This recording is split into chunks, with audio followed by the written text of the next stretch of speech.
ಮಹಾದೇವಿ ಅಮ್ಮ ಶ್ರೀ ಚಕ್ರವಾಸಿನಿ ಮಹಾದೇವಿ ಅಮ್ಮ ಶ್ರೀ ಸಿಂಹವಾಹಿನಿ.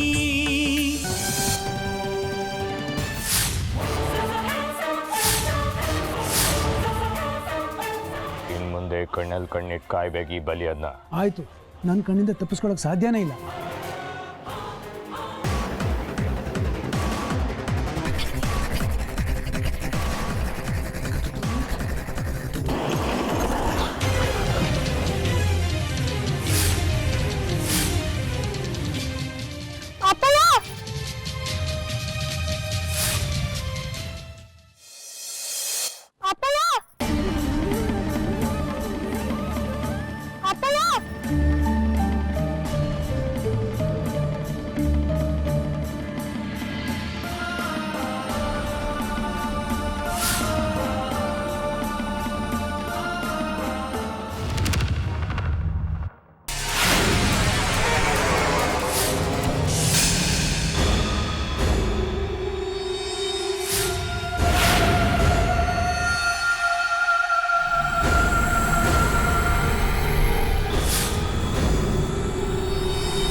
ಕಪ್ಪು ವಾಸನೆ ಕುಡ್ಕೊಂಡ್ ಬಂದಿದ್ಯಲ್ಲೋ, ಕುಡ್ದ ನನ್ನ ಪಕ್ಕದಲ್ಲಿ ಕೂತ್ಕೊತಿದ್ಯಲ್ಲ.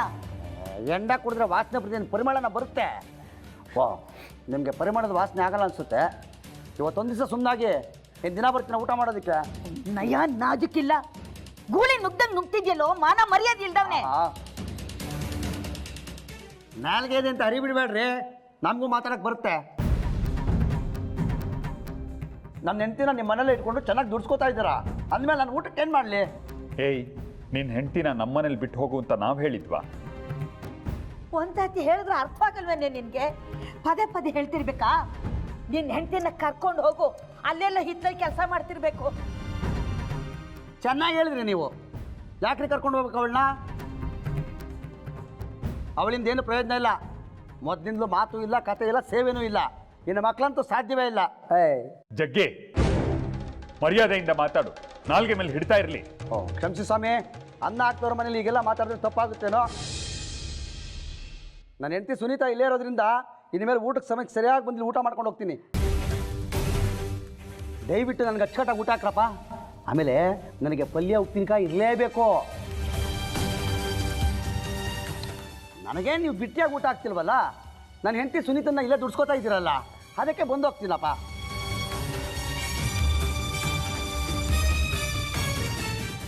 ಆಹಾ, ಸೊಗಸಾಗಿದೆ ಸೊಪ್ಪಿನ ಹುಳಿ. ಸೊಪ್ಪು ನಿಮ್ಮ ತೋಟಿದ್ದೇನೆ. ಮಾನಗೆಟ್ಟವರು ಯಾರೋ ಚಾಪೆಲ್ ಸುತ್ಕೊಂಡು ಹೋಗ್ತಾರೆ, ಇಂಥವ್ರು ಹೋಗಲ್ವೇ? ನೀವೇನು ಹೇಳಿದ್ರು ನಂಗೆ ನಾಟಲ್ಲ.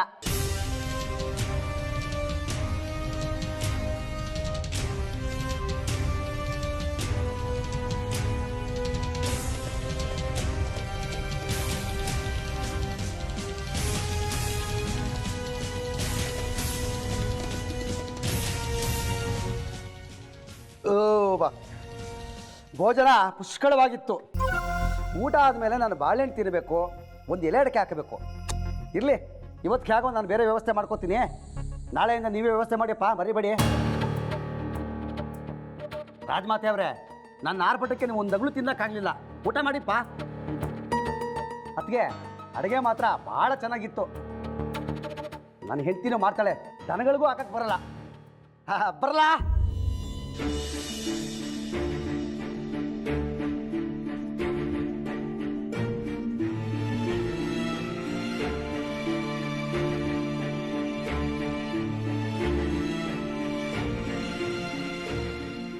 ಅಮ್ಮ, ಜಗ್ಗಿ ಎಂಥವನು ಅಂತ ಗೊತ್ತಲ್ಲ, ಬಿಡು.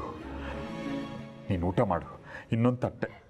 ಶೇಖರಿ, ಹೇಗೂ ಉಪವಾಸ ಇದ್ದೀನಿ, ಇವತ್ತೊಂದು ದಿವಸ ಉಪವಾಸ ಇದ್ದರೆ ಪ್ರಾಣ ಏನು ಹೋಗೋದಿಲ್ಲ. ಇದನ್ನೆಲ್ಲ ನೋಡಿದ್ಮೇಲೆ ನನಗೆ ಊಟ ಸೇರಲ್ಲ ಕಣೋ. ನಾ ಬರ್ತೀನಿ. ಅಮ್ಮ, ನಾರಾಯಣ.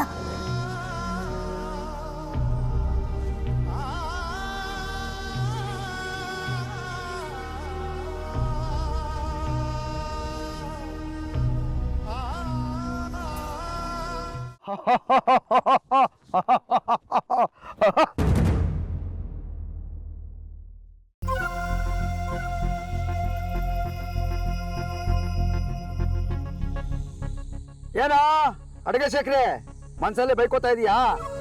ಬೈಕೊಳ್ಳೋದು ಬಿಟ್ಟು ಇನ್ನೇನಾಗುತ್ತೆ ನಿನಗೆ? ನೀವು ಕುಟುಂಬದವರೆಲ್ಲ ಒಟ್ಟಿಗೆ ಊಟಕ್ಕೆ ಅಂತ ಕೂತಿದ್ದಾಗ ನಿನ್ನ ಷಟಕ ನಿನ್ನ ಅನುಮತಿ ಪಡೆದೆ ನಿನ್ನ ಮನೆಗೆ ಬಂದು ನಿಮ್ಗಳ ಜೊತೆನೆ ಕೂತು ತಾನೇ ಬಡಿಸ್ಕೊಂಡು ಹೊಟ್ಟೆ ತುಂಬ ಊಟ ಮಾಡಿ ಉಪಚರಿಸ್ಕೊಂಡು ಬಂದಿದ್ದೀನಿ. ಸಕಲ ಅಂಗಾಂಗಗಳು ಉರಿತಾ ಇದೆಯೇನೋ. ಮನೆ ಹತ್ರ ಬಾ, ಒಳ್ಳೆ ತೆಂಗಿನೆಣ್ಣೆ ಇದೆ ಕೊಡ್ತೀನಿ, ಹಚ್ಕೋ, ತಂಪಾಗುತ್ತೆ.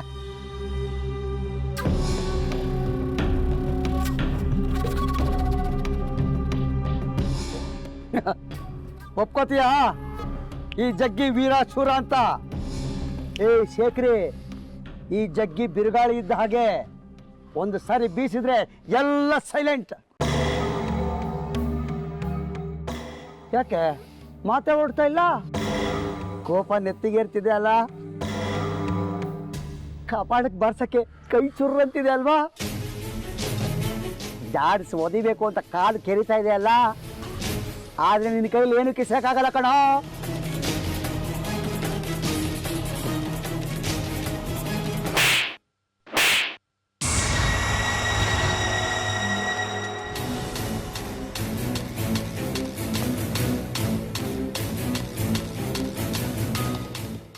ಮುಟ್ ನೋಡ್ಕೊಳ್ಳೋಷ್ಟು ಜೋರಾಗಿತ್ತಲ್ವಾ? ನನಗೆ ಹೊಡಿತೀಯ ನೀನು? ಯಾಕೆ ನಂಬಿಕೆ ಬರ್ತಿಲ್ವಾ? ಇನ್ನೊಂದು ಕೊಡ್ಲಾ? ಎಲ್ಲದಕ್ಕೂ ಒಂದು ಮಿತಿ ಇರುತ್ತೆ ಕಣೋ, ತಾಳ್ಬೇಕು ಅಷ್ಟೇ. ವಾರದಿಂದ ಉಪವಾಸ ನಮ್ಮಮ್ಮ ಕಷ್ಟಪಟ್ಟು ಊಟ ಮಾಡೋಕೆ ಒಪ್ಸ್ ಕರ್ಕೊಂಡು ಬಂದು ಕೂರಿಸಿದ್ದೆ, ಹಾಳು ಮಾಡ್ಬಿಟ್ಟಿಯಲ್ಲೋ. ತುತ್ತು ಹಾಕಿ ಬೆಳೆಸ್ದವಳು ನಮ್ಮನ್ನ, ಅವಳು ಒಂದು ತುತ್ತು ತಿನ್ನೋಕೆ ಅವಕಾಶ ಕೊಡ್ಲಿಲ್ವಲ್ಲ ಪಾಪಿ. ಅನ್ನ ಉಳಿಸಿದ್ನಲ್ಲ ಇನ್ನು ತೆಗೆದು ಇನ್ನೊಂದು ಬಾರಿಸ್ತೀನಿ ನೋಡು. ಮನಸ್ಸು ಕೆಡಿಸಿ ಅನ್ನ ಉಳಿಸಿದ್ರೆ ತಿನ್ನೋಕ್ಕಾಗುತ್ತೇನೋ? ಒಂದು ಹೇಳ್ತೀನಿ ಜಗ್ಗಿ, ನಮ್ಮನೆ ಪರಿಸ್ಥಿತಿ ಸರಿ ಇಲ್ಲ. ಇರೋ ನೋವನ್ನೇ ಅರಗಿಸ್ಕೊಳಕ್ಕಾಗದೆ ದುಃಖ ಅನುಭವಿಸ್ತಾ ಇದ್ದೀವಿ. ನೀನ್ ಬಂದಿನ್ನೂ ಹಿಂಸೆ ಕೊಡಬೇಡ, ನಿನ್ ಕೈ ಮುಗಿತೀನಿ. ನಿನ್ನ ಹೊಡೆದಿದ್ದ ಕ್ಷಮೆ ಇರಲಿ. ಅಮ್ಮ ಮತ್ತೆ ಉಪವಾಸ ಕೂರೋ ಹಾಗಾಯ್ತಲ್ಲೋ ಅನ್ನೋ ಆವೇಶಕ್ಕೆ ಹೊಡೆದ್ಬಿಟ್ಟೆ.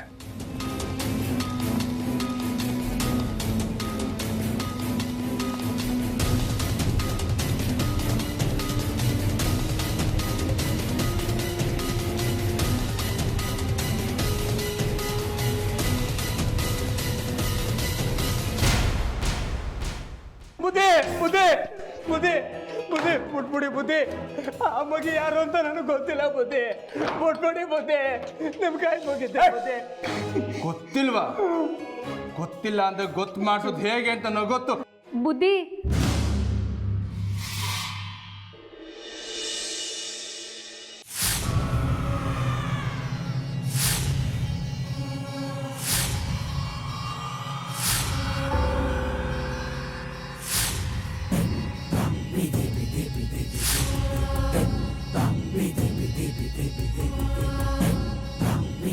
ಬುದ್ಧಿ ನಿಮ್ಮ ಕಾಲಿಗೆ ಬೀಳ್ತೀನಿ. ನಮ್ಮ ಅಪ್ಪಯ್ಯ ಏನೂ ತೆಪ್ಪು ಮಾಡಿಲ್ಲ, ಅವನು ಭಾಳ ಒಳ್ಳೆಯವನು, ಅವನು ಬಿಟ್ಬಿಡಿ.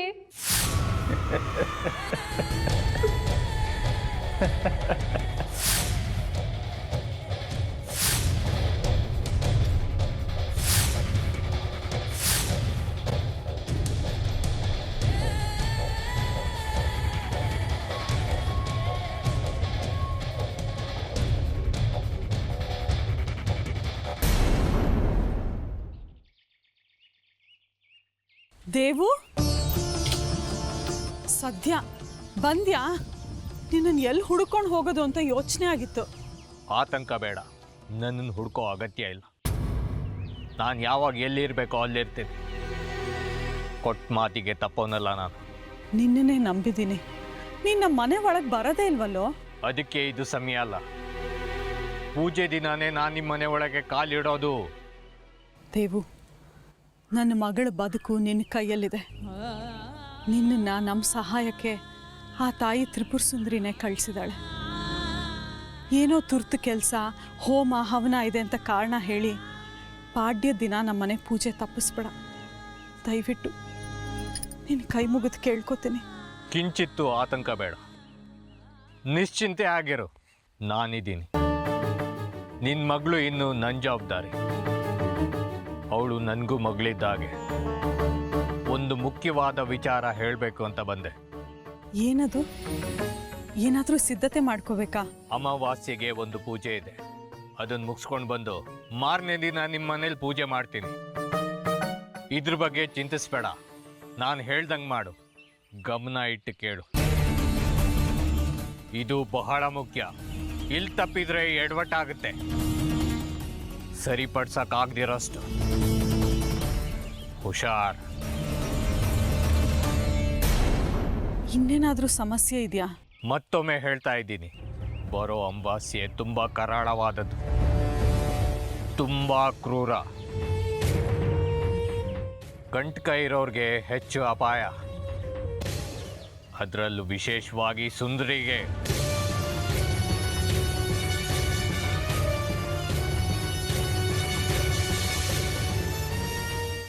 ಇಡೀ ದಿನ ಅವಳನ್ನು ಯಾವುದೇ ಕಾರಣಕ್ಕೂ ಮನೆಯಿಂದ ಹೊರಗೆ ಕಳಿಸ್ಬೇಡ. ಇಡೀ ದಿನ ಅವಳನ್ನು ಒಳಗಿರಿಸ್ಕೊಂಡು ಜೋಪಾನವಾಗಿ ಎಲ್ಲರೂ ಅವಳನ್ನು ಕಾಪಾಡಬೇಕು. ನೆನಪಿರಲಿ, ಅಮಾವಾಸ್ಯ ಸುಂದರಿ ಪಾಲಿಗೆ ಬಹಳ ಕ್ರೂರ. ಎಚ್ಚರವಾಗಿರು. ಎಚ್ಚರ, ಎಚ್ಚರ, ಎಚ್ಚರ, ಎಚ್ಚರ.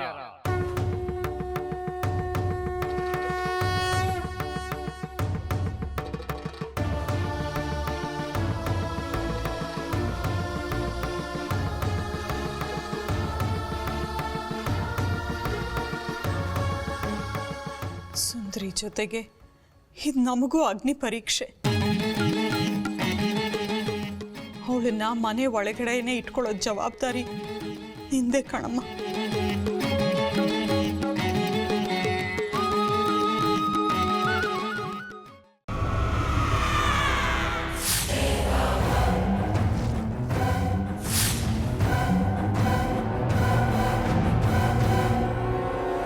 ರಾಜೇಶ, ಸರ್, ಪೇಟೆಗೆ ಹೋಗಿ ನಾನು ಹೇಳಿದೆ ಅಂತ ಭುಜಂಗ್ ಶೆಟ್ರ್ ಹತ್ರ 10,000 ರೂಪಾಯಿ ತೊಗೊಂಡು ಬಾ ಹೋಗಿ.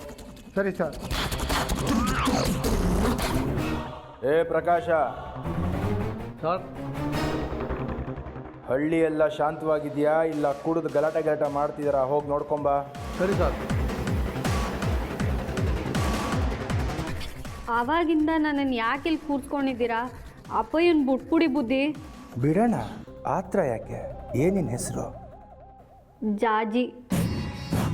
ಇಟ್ಟಿದ್ದ ಕರಿಯೋದಾ? ನನಗಿರೋದು ಒಂದೇ ಹೆಸರು, ಜಾಜಿ. ನನ್ನ ಕಂಡ್ರೆ ಭಯಾನ? ಅಪ್ಪಯ್ಯಂಗೆ ಬಿಸಿಲು ಮಾರಿಗೆ ಅಷ್ಟೇ ನಾನು ಎದುರೋದು.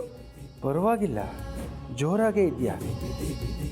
ಆ ತಮಟೆ ಬರ್ಸೋನ್ ಮಗಳ ನೀನು. ಅವನು ನೋಡಿದ್ರೆ ಸೀಕಳು ಕೋತಿ ಇದ್ದಂಗಿದ್ದಾನೆ. ನೀನು ನೋಡಿದ್ರೆ ಬೆಳದಿಂಗ್ಳಿದ್ದಂಗಿದೆಯಾ. ಹೆಂಗಿದು? ನಿಮ್ಮಮ್ಮನೂ ಬೆಳಗಿದ್ಲ? ಇರಲೇಬೇಕು, ಇಲ್ಲಾಂದರೆ ನೀನು ಬೆಳಗಿರೋಕ್ಕೆ ಹೇಗೆ ಸಾಧ್ಯ? ಎಲ್ಲಿ ನಿಮ್ಮಮ್ಮ? ನೆಗದ್ ಬಿದ್ದು ಹೋದ್ಲಾ? ನಿಮ್ಮಪ್ಪ ಇನ್ನೊಂದು ಮದುವೆ ಆಗಲಿಲ್ವಾ? ಹೋಗಲಿ, ನನಗೆ ಯಾಕೆ ಅದೆಲ್ಲ? ಅಪ್ಪಯ್ಯನ ಬುಟ್ಬುಡಿ.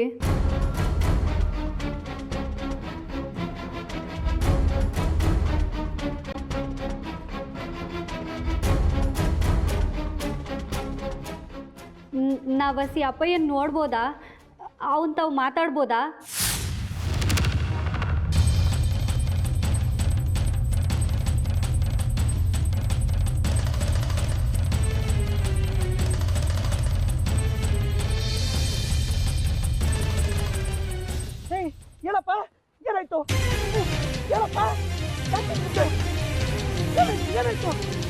ಹೇಳಪ್ಪ ಯಾಕೆ ಬಿದ್ದೋದೆ ಹೇಳಪ್ಪ ಹೇಳು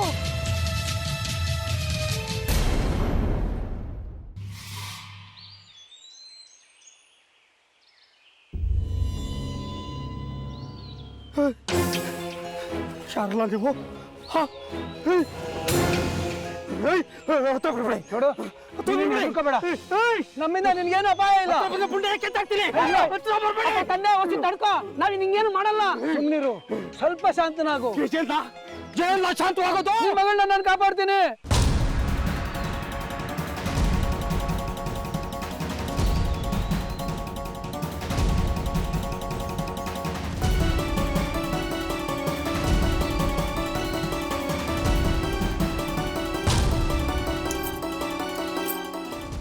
ಯಾರೆಲ್ಲ ನೀವು ಇಲ್ಲೇನ್ರೆಲ್ಲ ಮಾಡ್ತಿದ್ದೀರಿ?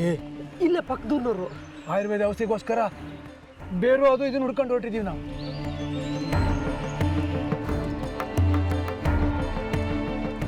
ನನ್ನ ಮಗಿನ ಕಾಪಾಡ್ತೀರಾ? ನಿನ್ಗೆ ಅದ್ರಲ್ಲಿ ಅನುಮಾನನೇ ಬೇಡ. ಇವ್ರು ಹೇಳಿದ್ಮೇಲೆ ಮುಗೀತು, ಖಂಡಿತ ನಿಮ್ಮ ಮಗಿನ ಕಾಪಾಡ್ತಾರೆ. ನನ್ನ ಮಗಿ ಅಪ್ಪ ಕಂದ ಕಣ್ರಪ್ಪ, ಹೆಣ್ಬಾಕ ಮಾರಿಗುಡಿ ಹತ್ರ ಒಬ್ಬಳೆ ಸಿಕ್ಕಾಕೊಂಡ್ಬಿಟ್ಟವಳೆ. ಅವಯ್ಯ ಸುಮ್ಮನೆ ಬಿಡೋಕಿಲ್ಲ,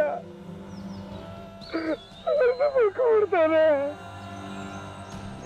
ನನ್ನ ಮಗಿನ ಮುಖ ಬಿಡ್ತಾನೆ. ಅವ್ರ ಪ್ರಾಣವ ತೆಗಿತಾನೆ ಮುಂಡೆ ಮಗ. ನೀವು ನನ್ನ ಮಗಿ ಪ್ರಾಣವ ಕಾಪಾಡಿರಾ ಕಾಪಾಡ್ತೀನಿ ಅಂತ ಹೇಳವ್ರೆ. ಕಾಪಾಡ್ರಪ್ಪ, ನನ್ನ ಮಗಿ ಪ್ರಾಣನ ಕಾಪಾಡ್ರಪ್ಪ. ಕೊನೆವರೆಗೂ ನಿಮ್ಮನ್ನು ಚೇತ ಮಾಡ್ಕೊಂಡು ಎದ್ಬಿಡ್ತೀನಿ. ನನ್ನ ಮಗಿನ ಕಾಪಾಡ್ರಪ್ಪ, ಕಾಪಾಡ್ರ.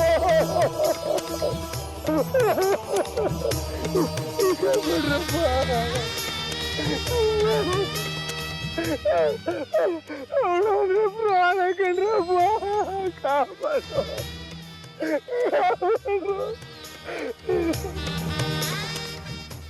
ಎಲ್ಲ ಸಿದ್ಧವಾಗಿದೆ ವಿರೂಪಾಕ್ಷ ಶಾಸ್ತ್ರಿ. ಇನ್ನು ಬಲಿ ಒಂದೇ ಬಾಕಿ. ಅದೊಂದಾದ್ರೆ ಶ್ರೀಚಕ್ರ ನಮ್ಗೆ ದಕ್ಕಿದ ಹಾಗೆ. ಶ್ರೀಚಕ್ರವನ್ನು ಪಡ್ಕೊಳ್ಳೋದಕ್ಕೋಸ್ಕರ ನಿನ್ ಜೊತೆ ಕೈ ಜೋಡಿಸಿದೆ. ಏನೆಲ್ಲ ಆಗುತ್ತೆ? ನನ್ನ ಇಷ್ಟು ವರ್ಷದ ದೈವಿಕ ಜೀವನದಲ್ಲಿ ಹೋಮ ಹವನಗಳನ್ನ ಮಾಡಿದ್ದೀನಿ, ವಾರಾನುಗಟ್ಲೆ ಉಪವಾಸ ವನವಾಸ ಮಾಡಿದ್ದೀನಿ, ಅಮ್ಮನವರಿಗೆ ಎಂತೆಂಥ ಅಲಂಕಾರನ ಮಾಡಿದ್ದೀನಿ. ಆದ್ರೆ ಬಲಿ ಕೇಳುವಂತ ಪೂಜೆಯನ್ನು ನಾನು ಮಾಡಿರಲಿಲ್ಲ. ಅದಕ್ಕೆ ನಾನು ವಿರುದ್ಧವಾಗಿದ್ದೆ. ಅದೀಗ ಶ್ರೀಚಕ್ರದ ಆಸೆಗೆ ಬಿದ್ದು ಅದಕ್ಕೂ ಒಪ್ಕೊಂಡಿದ್ದೀನಿ. ಅಮ್ಮನವ್ರಿಗೆ ಇದೆಲ್ಲ ಇಷ್ಟು ಇಲ್ವೋ ಏನು? ನಿನ್ಗೆ ಪಾಪ ಅನ್ಸ್ಬೋದು ಬಲಿ ಪೂಜೆ, ಆದ್ರೆ ಅದೇ ನಮ್ಗೆ ಶಕ್ತಿ ಪುಣ್ಯ ತಂದ್ಕೊಡೋದು.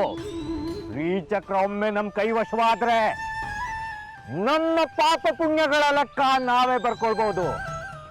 ಆಗ ನೀನು ನಿಮ್ಮಮ್ಮನವ್ರಿಗೆ ಹೆದ್ರು ಅವಶ್ಯಕತೆ ಇಲ್ಲ. ನನ್ನ ಜೀವಿತ ಅವಧಿಯೆಲ್ಲ ಅಮ್ಮನವ್ರ ಪೂಜೆ ಮಾಡ್ಕೊಂಡು ಬಂದಿದ್ದೀನಿ. ಶ್ರೀಚಕ್ರ ಪಡ್ಕೊಳ್ಳೋದಕ್ಕೋಸ್ಕರ ಅಮ್ಮನವ್ರ ಆಶೀರ್ವಾದ ಕೇಳಿದವ್ ನಾನು. ಆದ್ರೆ ಈಗ ಬಲಿ ಪೂಜೆ ಅಂದ್ಕೊಂಡಾದಾಗ್ಲಿಂದ ಏನಾದ್ರೂ ಒಂದು ಅವಘಡಗಳು ಕಾಡ್ತಾನೆ ಇದೆ. ಇನ್ನು ಏನೇನ್ ಕಾದಿದೆಯೋ ಶ್ರೀಚಕ್ರ ಉದ್ಭವ ಆಗೋದೊಳಗೆ. ನಿನ್ ಹೆದರಿಕೆ ನೋಡಿದ್ರೆ ನನ್ಗೆ ಅನುಮಾನ ಶುರುವಾಗಿದೆ. ಈ ಬಲಿ ಪೂಜೆ ಮುಂಚೆ ಇನ್ನೊಂದ್ ಕೆಲಸ ಬಾಕಿ ಇದೆ. ನಡಿ ನನ್ ಜೊತೆ. ಇನ್ನು ಏನೇ ಆಗ್ಬೇಕು? ಬಲಿ ಪೂಜೆಗೂ ಮೀರಿದ್ದೇನಿದೆ ಹೇಳ್ತೀನಿ. ಈಗ ಅಮ್ಮನವ್ರ ದೇವಸ್ಥಾನಕ್ಕೆ ಹೋಗೋಣ. ಅಮ್ಮನವ್ರ ದೇವಸ್ಥಾನಕ್ಕ? ಹೌದು, ನಡಿ ವಿರೂಪಾಕ್ಷ ಶಾಸ್ತ್ರಿ, ತಡ ಮಾಡಬಾರ್ದು.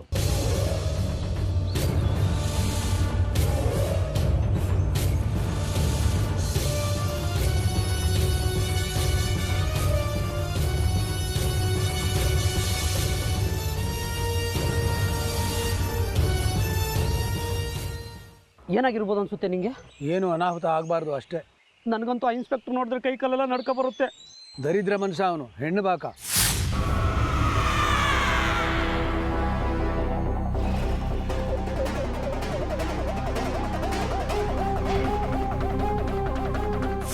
ಎಂತ ರಾಕ್ಷಸ ರಸಿಕ ಅವನು. ಮುಂದೆ ಮಗ ಯಾವ ಹೆಣ್ಮಕ್ಳು ಬಿಡಲ್ಲ ಅಂತಾನೆ. ಈಗ ನಾವು ಹುಡುಕ್ತಿದ್ದು ಹುಡುಗಿ ಜಾಜಿ ಒಳಗೋಗಿದ್ದಾಳೆ. ಮುಂದೆ ಹೊಟ್ಟೆ ಕೊಟ್ಟು ಬೇಡ, ಸ್ವಲ್ಪ ಬಾಯಿ ಮುಚ್ಕೊಂಡಿರು.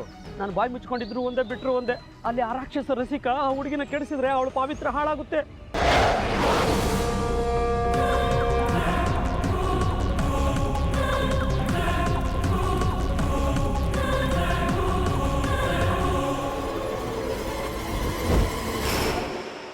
ಯಾಕೆ ಬುದ್ಧಿ ಹಿಂಗೆ ಹತ್ರ ಬತ್ತಿದ್ದೀರಿ?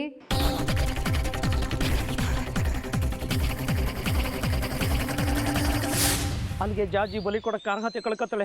ಆಮೇಲೆ ನಾವು ಬೇರೆ ಬಲಿನ ಹುಡುಕ್ಬೇಕು. ಅಯ್ಯೋ ದೇವ್ರೆ, ನನ್ನ ಕೈಲಾಗಲ್ಲಪ್ಪ ಮತ್ತೊಂದು ಸಾಹಸ. ಜಾಜಿ ಪಾವಿತ್ರ ಕಳ್ಕೊಳ್ಳೋದು ಬಿಡೋ ಹಾಗಿಲ್ಲ. ಹಾಗೇನಾದರೂ ಆದರೆ ಗುರುಗಳು ನನ್ನ ತಲೆ ಕಡಿತಾರೆ. ನಿನ್ನ ಹಣೆ ಬರ ಅಷ್ಟೇ, ನೀನು ಆಯ್ಸು ಅನ್ಕೋ. ಅದಕ್ಕೆ ನಾನೇನು ಮಾಡೋಕ್ಕಾಗುತ್ತೆ? ಆ ಹುಡುಗಿ ಬದಲು ನಿನ್ನ ಬಲಿ. ಆದರೆ ಅದರಿಂದ ನಿಮ್ಮ ಗುರುಗಳಿಗೆ ಶಕ್ತಿ ವಾಪಸ್ ಬರಲ್ಲ ಅಷ್ಟೇ. ಯೋಚನೆ ಮಾಡಬೇಡ, ಎಲ್ಲದಕ್ಕೂ ಜೊತೆಲೇ ಇರ್ತೀವಿ. ಮೊದಲು ನಿನ್ನ ತಲೆ ಬಲಿ, ಆಮೇಲೆ ನಂದು. ಹೌದೌದು, ಮೊದಲೇ ನಿಮ್ಮ ಗುರುಗಳು ತಲ್ತಿರ್ಕ ಹಿಂಗೆ ಮಾಡೋ ಸಾಧ್ಯತೆಗಳು ಜಾಸ್ತಿ. ಹಂಗೇನಾದ್ರು ಮಾಡಿಬಿಟ್ರೆ ನನ್ನ ಹೆಂಡತಿ ಮಕ್ಳ ಗತಿ. ಅಯ್ಯೋ, ಎಲ್ಲ ನನ್ನ ಕರ್ಮ. ನನ್ನ ಕತೆ ಬಿಡು, ಪಾಪ ಹುಡುಗಿ ಕತೆ ನೋಡು. ಈಗ ನಾವು ಅವಳನ್ನ ಕಾಪಾಡಿದ್ರು ಕುದಿಯೋ ಬಾಂಡ್ಲಿಂದ ಉರಿಯೋ ಬೆಂಕಿಗೆ ಬಿದ್ದಂಗೆ ಆಗುತ್ತೆ. ಏನಂಗಂದ್ರೆ ಮಾರಿಗುಡಿ ಅವಳು ಶೀಲನ ಹಾಳು ಮಾಡಿ ಬಿಸಾಕಿದ್ರೆ ಅವಳು ಜೀವ ಉಳಿಸ್ಕೊತಾಳೆ. ಒಂದು ವೇಳೆ ಅವಳು ಕಷ್ಟಪಟ್ಟು ಅವನಿಂದ ಶೀಲ ಕಾಪಾಡ್ಕೊಂಡು ಹೊರಗೆ ಬಂದರೆ ನಮ್ಮಿಂದನೇ ಜೀವ ಕಳ್ಕೊತಾಳೆ. ಒಟ್ಟಿನಲ್ಲಿ ಅವಳು ಗ್ರಾಚಾರ ಅಷ್ಟಕ್ಕಷ್ಟೇ.